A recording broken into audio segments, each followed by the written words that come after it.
नमस्कार, मैं केशवराय विश्व हिंदी अकादमी का अध्यक्ष। और कोरोना काल में ये जितने हमने प्रोग्राम कराए हैं, शायद भारत ही नहीं दुनिया में किसी ने इतने प्रोग्राम नहीं कराए। साहित्यिक, सांस्कृतिक, सामाजिक और सिनेमा, साहित्य, इस तरह के हमने प्रोग्राम कराए। हर सप्ताह हमने प्रोग्राम कराए। एक हमारी विश्व हिंदी अकादमी है, मालवा रंगमंच समिति है और एक लोखंडवाला कविता क्लब है। यहाँ पर हम अलग अलग विषयों पर कार्यक्रम कराते हैं। कहानी और इस तरह से अनुवाद के अनुभव, साहित्य और सिनेमा और वेब सीरीज, कहानियों का नया बड़ा बाजार, इस तरह के अलग अलग विषय होते हैं हमारे। और 1.5 साल से हम जो छोटे हाल में कार्यक्रम करवा रहे थे, तो आज हमने ये 1.5 साल बाद एक बड़ा कार्यक्रम कराया। उसके पीछे हमारा एक उद्देश्य था कि लोग, वही बात है जो चिंतन जी ने कही है कि 1.5 साल से लोग निकले नहीं थे, तो दिवाली मिलन समारोह के उपलक्ष्य में था ये, और कलाकारों को श्रद्धांजलि थी और कोरोना योद्धाओं को सम्मान था। तो हम इस तरह की कार्यक्रम करके हमें ऊर्जा मिलती है। और हम एक कार्यक्रम हमने करवाया था विदेशों में हिंदी का विदेश, वो करीब हमारा 115 देशों में वो कार्यक्रम देखा गया। और इसी लोखंडवाला में हम निरंतर कार्यक्रम करते हैं। आज भी 19 से अधिक श्रोता आए और बहुत अच्छा लगा, और इससे हमें बहुत ऊर्जा मिली। एक्चुअली क्या है कि किशोर दा और रफ़ी साहब, ये तो जिसे कह सकते हैं कि ये तो कालजयी अजर अमर गायक हमारे इंडस्ट्री के हैं।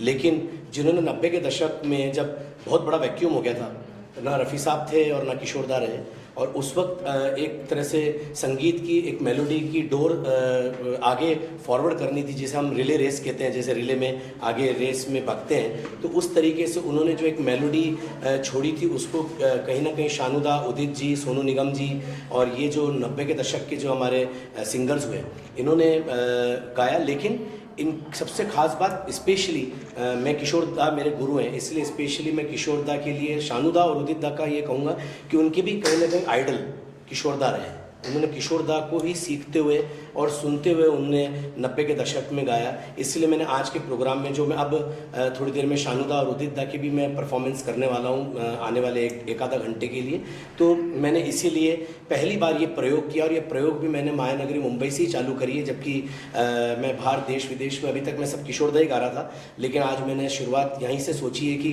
कोरोना के लॉकडाउन के बाद का आज ये पहला प्रोग्राम है। कुछ ही प्रोग्राम्स हो रहे हैं आज मुंबई के अंदर, जिसमें मैं सौभाग्यशाली हूँ कि उस कोरोना की लहर के बाद एक संगीत की लहर हम सब लोग मिलकर लेकर आए। इसीलिए एक तोहफे के रूप में, एक उपहार के रूप में किशोर दा के साथ शानू दा और उदित दा के भी कुछ सिलेक्टेड सॉन्ग्स को इसमें मैंने शामिल किया। ये भी कहना चाहूँगा, जो केशव राज जी हैं, एक कोरोना का योद्धा को सम्मान करने वाले हैं, साथ ही इसके दिवाली का मिलन समारोह आपको प्लेटफॉर्म दिया, हमेशा क्या कहना चाहेंगे उनके बारे में आप? दिवाली मिलन तो ऐसा है कि अभी दिवाली आने वाली है, और जहाँ एक साथ आज सब उत्सवी माहौल के अंदर इकट्ठा हुए हैं, तो अपने आप में दिवाली मिलन है। हाँ, कोरोना योद्धाओं का भी इसमें याद उनको किया जाएगा और उनका सम्मान भी है। और साथ ही जो हमारे बॉलीवुड से पिछले 1-1.5 साल से करीब 24 से 25 मशहूर हस्तियां, जिन्होंने हमारा भौतिक या दैहिक रूप से हमारा साथ छोड़ा है, उनकी बातें, उनके काम, दिलीप साहब से लेकर और अभी तक के जो भी कलाकार हैं जिनकी इन 2 वर्षों में डेथ हुई है, तो उनको भी हम अभी प्रोग्राम के अंतिम चरण में थोड़ी सी देर के लिए उनको भी श्रद्धांजलि देंगे।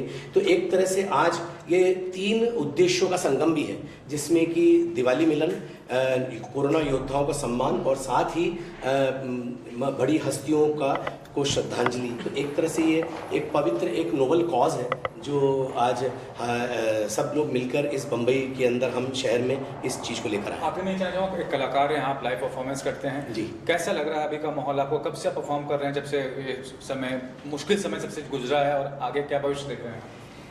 कोरोना के टाइम पे मैंने काफ़ी फेसबुक लाइव प्रोग्राम्स किए, क्योंकि हम लोग लॉकडाउन में थे, और लेकिन मैंने मनोरंजन का साथ नहीं छोड़ा, और कई कोरोना वॉरियर्स, सफ़रर्स, उनको भी मैंने संगीत सुनाया इस 1.5-2 सालों के अंदर।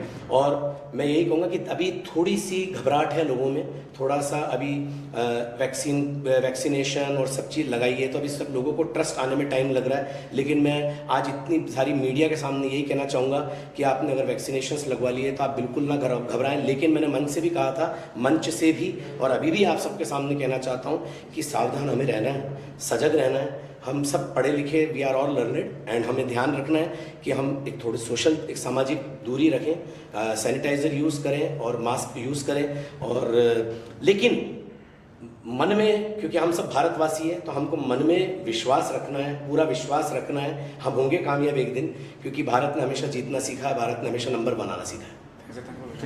Thank you so much sir, बहुत बहुत। सबसे पहले तो मैं सर का बहुत बहुत धन्यवाद अदा करना चाहता हूँ। इस शो में वो आए, उन्होंने अपना परफॉर्मेंस दिया और हम सब के लिए पुरानी यादें ताज़ा की। जो उन्होंने किशोर दा का परफॉर्मेंस किया है, मैंने अपनी लाइफ में लाइव परफॉर्मेंस इतना अच्छा कहीं नहीं देखा, क्योंकि हमने किशोर दा को तो लाइव सुना नहीं है, गानों के जरिए ही सुना है जी। लेकिन ये पहला ऐसा हमारा मौका है कि जो हमने किशोर दा के हूबहू लाइव गाने सुने। मैं सर का बहुत बहुत धन्यवाद देता हूँ, और हमारा जो ऑर्गेनाइजेशन है की तरफ से मैं बहुत बहुत शुभकामनाएं देता हूँ, दिवाली की शुभकामनाएं देता हूँ। और हमारे सर आए, उन्होंने परफॉर्मेंस किया। Thank you so much. Thank you.